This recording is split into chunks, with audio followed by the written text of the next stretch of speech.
Civil code के अमलीकरण के लिए एक कमेटी का गठन करना यह तय किया है और कैबिनेट मंडल ने ये कमेटी के गठन के लिए संपूर्ण सत्ता आदरणीय मुख्यमंत्री श्री भूपेंद्र भाई पटेल जी को दी है। संविधान में भाग 4 की कलम 44 में हर एक राज्य अपने राज्य में हर एक नागरिक को सम्मान, हर एक नागरिक का कानून एक समान हो, उसकी खास करके जो जोगवाई है उसके अंतर्गत आज गुजरात कैबिनेट मंडल ने ये एक महत्वपूर्ण निर्णय लिया है। भारतीय जनता पार्टी और खास करके देश के सभी नागरिकों को कहीं ना कहीं यूनिफॉर्म्स की अलग अलग मांग हर जगह से आई और गुजरात सरकार ने आज मुख्यमंत्री श्री के अध्यक्षस्थान में यह महत्वपूर्ण निर्णय लिया है। ये पूरे विषय में आज हम सबको जानकारी देने के लिए केंद्रीय सीनियर मंत्री और भारतीय जनता पार्टी गुजरात के सीनियर नेता आदरणीय श्री पुरुषोत्तम रूपाला जी हम सबको इसके बारे में जानकारी देंगे।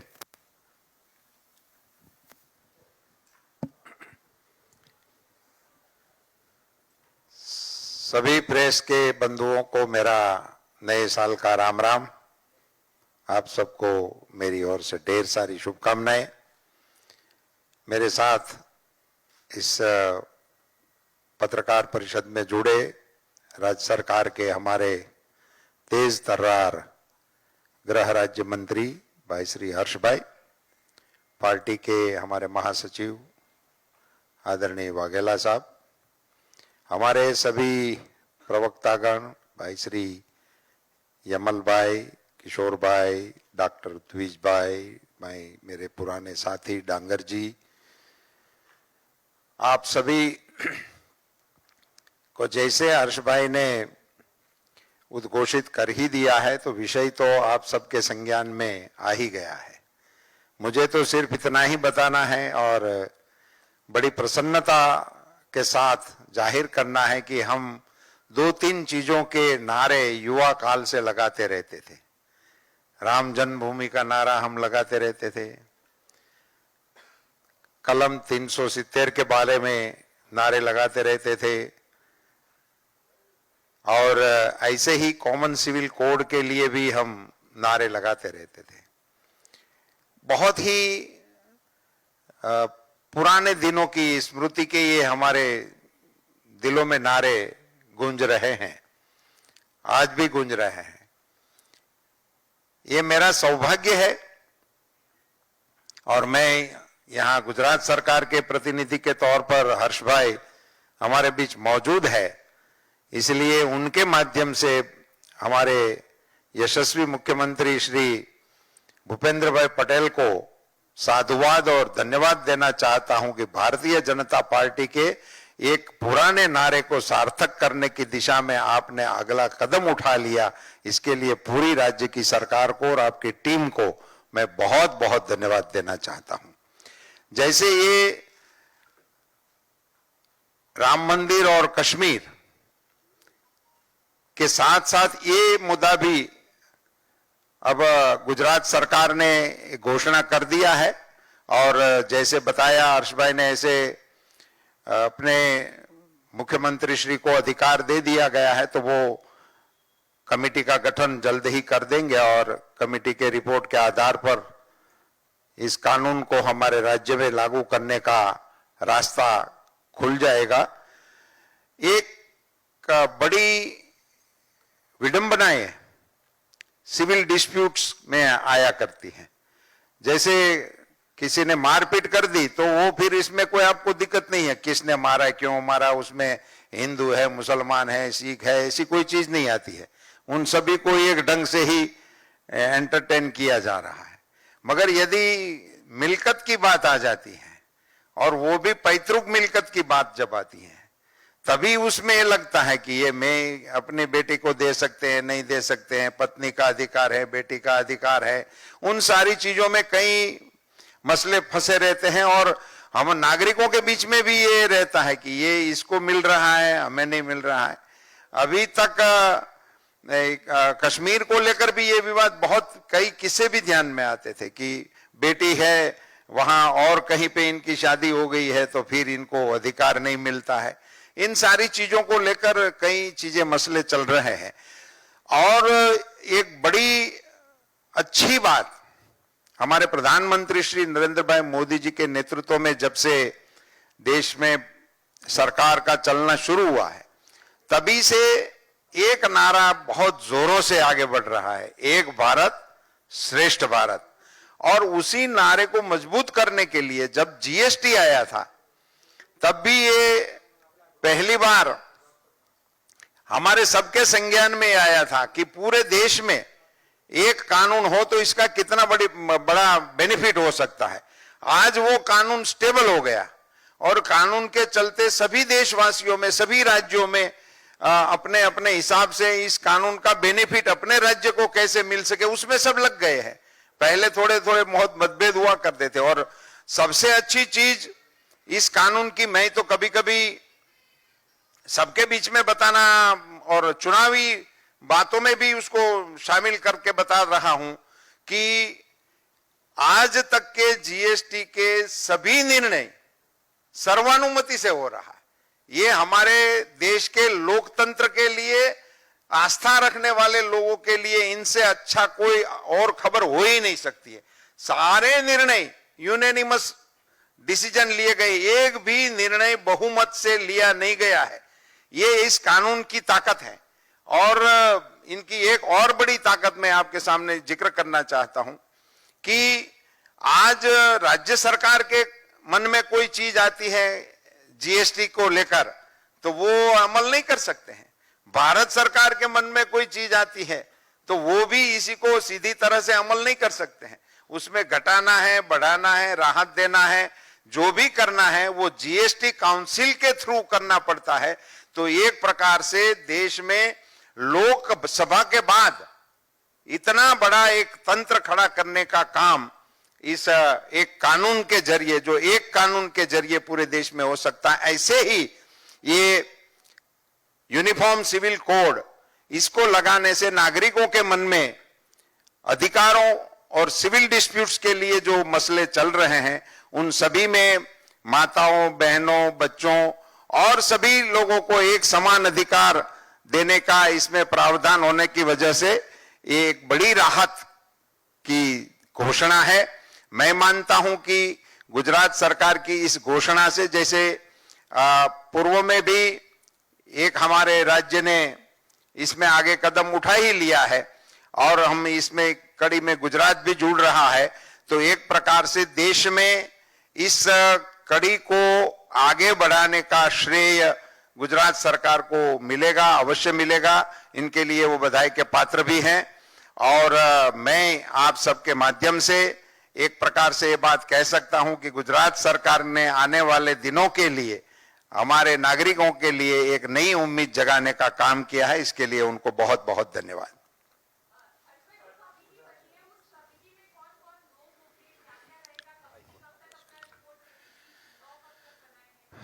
वैसे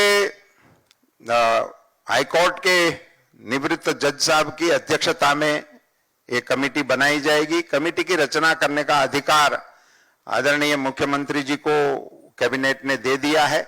उसकी कालावधि भी तय कर दी जाएगी।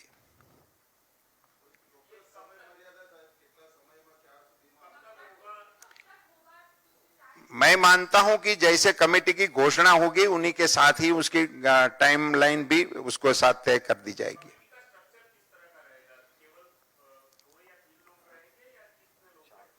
तो मिनिमम 4 लोग रहेंगे।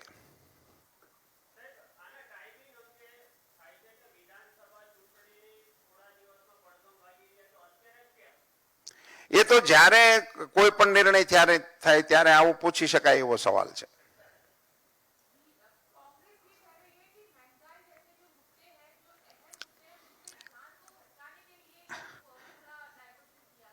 हाँ, ये उनका सवाल जरूर हो सकता है, क्योंकि हम जिस दिशा में ध्यान लोगों का खींचना चाहते हैं वो उनको पसंद नहीं है, इसीलिए वो ऐसे बिंदु को इस प्रकार की बात करके टालने की कोशिश कर रहे हैं। इस देश में सभी नागरिकों को एक सा कानून हो, उसके विषय में उनकी क्या राय है वो उनको प्रकट करनी चाहिए।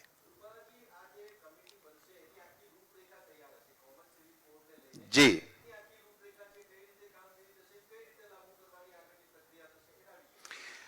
એક સરળતાથી હું આપને મારી ભાષામાં કહું કે કમિટીની રચના કરવાની નિર્ણય થઈ ગયો છે। કમિટીની રચના કરવાનો અધિકાર માનનીય મુખ્યમંત્રીશ્રીને અપાઈ ગયો છે। કમિટીની અધ્યક્ષતા પણ નિવૃત્ત હાઈકોર્ટના માનનીય જજ સાહેબ કરશે એ પણ નક્કી થઈ ગયું છે। કમિટીમાં 3 થી 4 સભ્યો રહેશે એ પણ નક્કી થઈ ગયું છે। કમિટીનું સ્કોપ ઓફ વર્ક અને સમય અવધિ એ ઘોષણાની સાથે જાહેર થઈ જશે।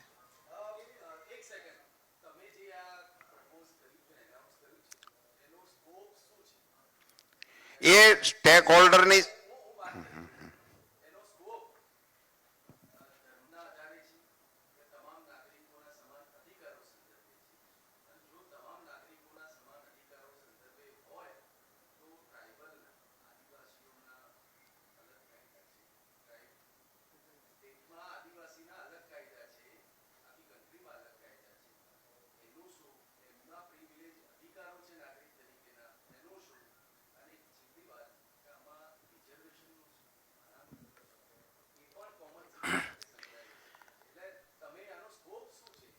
એક વાત બહુ સ્પષ્ટપણે આપ સૌને કહેવાનું મને ગમશે આપના સવાલ થકી કે આ કોમન સિવિલ કોડના સંદર્ભમાં જે એનું હાર્દ છે, જે ધાર્મિક અને સાંપ્રદાયિકતાના ટાઇટલને કારણે એના અધિકારોમાં જે તફાવત આવે છે એની કોમન કરી દેવા માટેનો આ પ્રયાસ છે।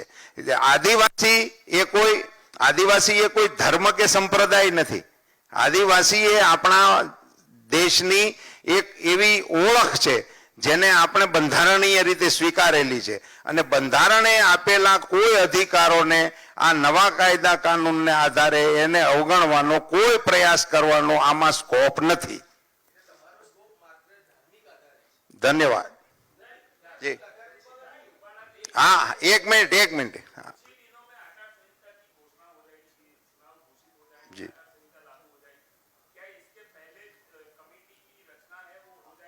हाँ, हो जाएगी इसके पहले हो जाएगी।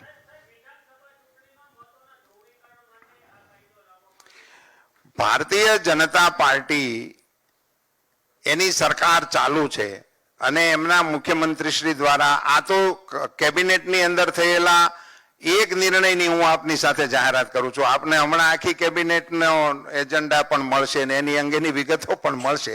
એટલે રાજ્ય સરકારના કોઈ પણ નિર્ણયો છે એને અત્યારે ચૂંટણી ઉપર છે તો બધા એવું સામાન્ય રીતે કહી શકે, પણ આ એક અલગ પ્રકારનો નિર્ણય છે જે દેશને નવી દિશા આપનારો છે, એટલા માટે અમે પ્રેસની દૃષ્ટિથી આપને આ વાત કરી। લઈ શકે,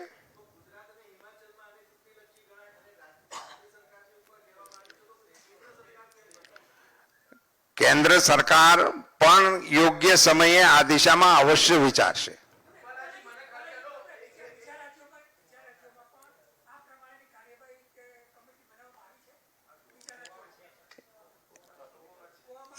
નહીં, ઉત્તરાખંડમાં એકમાં જ થઈ શકે।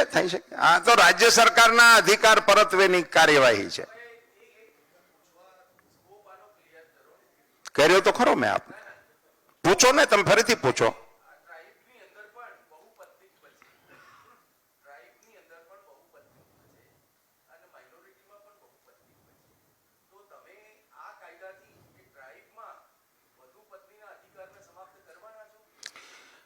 મેં આપને પહેલા કહ્યું કે ભારતના બંધારણની અંદર જે અધિકારો આપેલા છે એ બંધારણના કોઈ અધિકારને આ નવા કાયદાના સુધારાથી એને ઓવરરૂલ કરવાનો રાજ્ય સરકારનો કોઈ ઈરાદો નથી।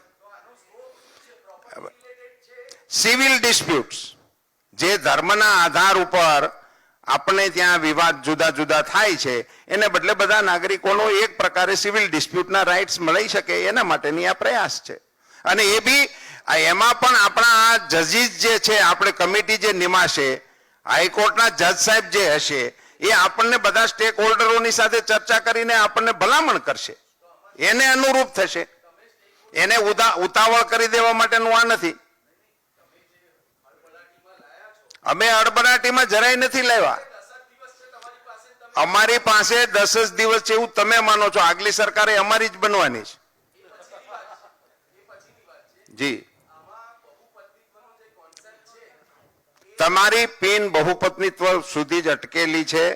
એમાંથી આપ મહેરબાની કરીને બહાર નીકળો. મારું આપને એટલું જ કહેવાનું છે કે બંધારણે જેટલા અધિકાર આપ્યા છે એને આ કાયદાથી અમે ટચ કરવાના મતના નથી. એમાં પછી જો એ તમને અધિકાર બંધારણનો હોય તો તમારો અધિકાર સલામત છે.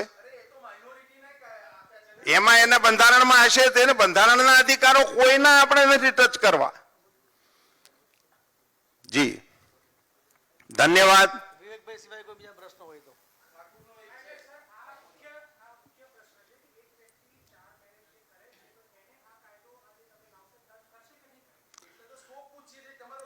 અમે તમને બહુ સ્પષ્ટ કહ્યું છે કે ધાર્મિક સાંપ્રદાયિકતાના આધાર ઉપર જે કાયદાઓ બનેલા છે એ કાયદાઓને કારણે જે સિવિલ ડિસ્પ્યુટ્સ આપણે ત્યાં જુદા જુદા ચાલે છે અને નાગરિકોમાં એક પ્રકારનો વિભ્રમ રહે છે કે ભાઈ આવો ધર્મ પાળવાને કારણે એને આ અધિકાર મળે છે, આવો ધર્મ નહીં પાળવાને કારણે એને અધિકાર નથી મળતો. એને સમાપ્ત કરવા માટે જજ સાહેબની અધ્યક્ષતામાં કમિટી બનશે. જજ સાહેબ આમાં આપણને સલાહ કરશે.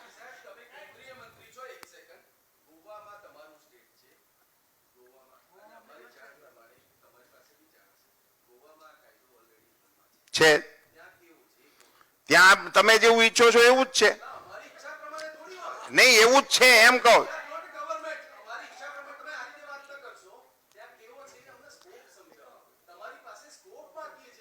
મેં આપને 3-4 વાર કીધું પણ તમે સ્કોપ ને કેવી રીતે લેવા માંગો છો હું નથી સમજી શકતો. હું ફરીથી તમને એમ કહું છું કે સાંપ્રદાયના આધારે ધર્મના આધારે સિવિલ ડિસ્પ્યુટ્સમાં જે પ્રશ્નો ઊભા થાય છે એનું નિરાકરણ નાગરિકોમાં એક સમાન ધોરણે થાય એવા આશય સાથે રાજ્યની સરકાર આ નિર્ણય કર્યો છે. અને એમાં હાઈકોર્ટના નિવૃત્ત જજ સાહેબ ની કમિટી નિમી છે. એ કમિટી આપણને ગાઈડ પણ કરશે. આપના મનમાં કંઈ હોય તો આપ એમનું ધ્યાન પણ દોરી શકો છો.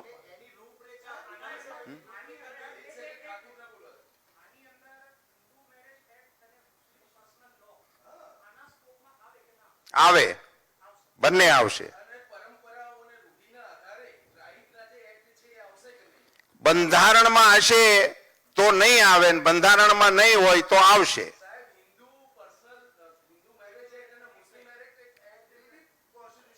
એ કોન્સ્ટિટ્યુશનમાં નથી પેલા, એ એક્ટ છે.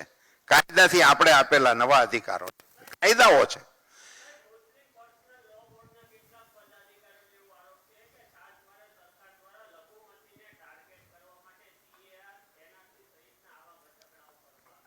એ એમનો કદાચ કે શેને માટે કરતા હશે. મેં સીએ વખતે પણ મારું એવું માનવું હતું. એ વખતે એમનો આક્ષેપ એવો હતો કે તમારા નાગરિકત્વ તમારું રદ કરવામાં આવશે. સીએ એનો અર્થ નાગરિકત્વ આપવાનો હતો. એ નાગરિકત્વ રદ કરવા માટેની એમાં કોઈ જોગવાઈ જ નથી. આપવાનો હતો તેમ છતાં એને વિકૃત રીતે નાગરિકત્વ રદ થશે એવો ભ્રમ ફેલાવનારા હોય તો એના જવાબો આપણી પાસે ના હોય. અને એને એવા આક્ષેપો એના આક્ષેપો કરી અને સાચા કાયદામાં ભ્રમ ફેલાવવા માટેની કોશિશ ગણવી જોઈએ.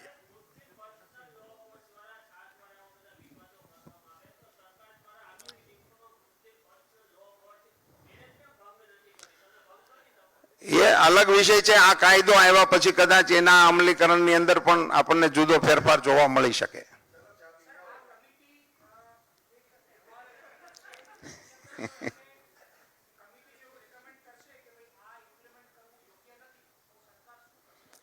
સરકાર એ કમિટી અંગેની પુનર્વિચારણા કરશે. કમિટી જે અભિપ્રાય આપશે એના આધાર ઉપર જ અમે આગળ વધીશું. એ બાબત નિશ્ચિત છે. કમિટીના અહેવાલને અમે પૂરતું ગંભીરતાપૂર્વક મહત્વ આપવા માટે જ હાઈકોર્ટના માનનીય ન્યાયમૂર્તિ જે હોય એવાના અધ્યક્ષતાપણે આપણે કમિટી રચી છે.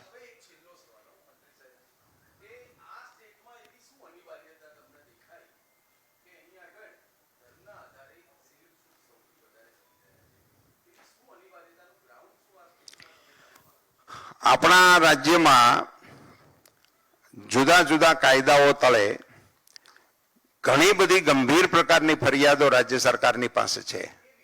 જેવી કે પિતાની મિલકતની અંદર દીકરા દીકરીઓના હક, પતિની મિલકતની અંદર પત્નીઓના હક, આ બધી જુદી જુદી લોટ ઓફ ડિસ્પ્યુટ્સ આપણી પાસે ત્યાં જુદા જુદા કાયદા નીચે ચાલે. લગ્ન સંબંધી ઘણા બધી જુદી જુદી ફરિયાદો આપણી પાસે આવે છે અને આપ બધા પણ એનાથી મારી કરતા પણ વધારે માહિતગાર છો.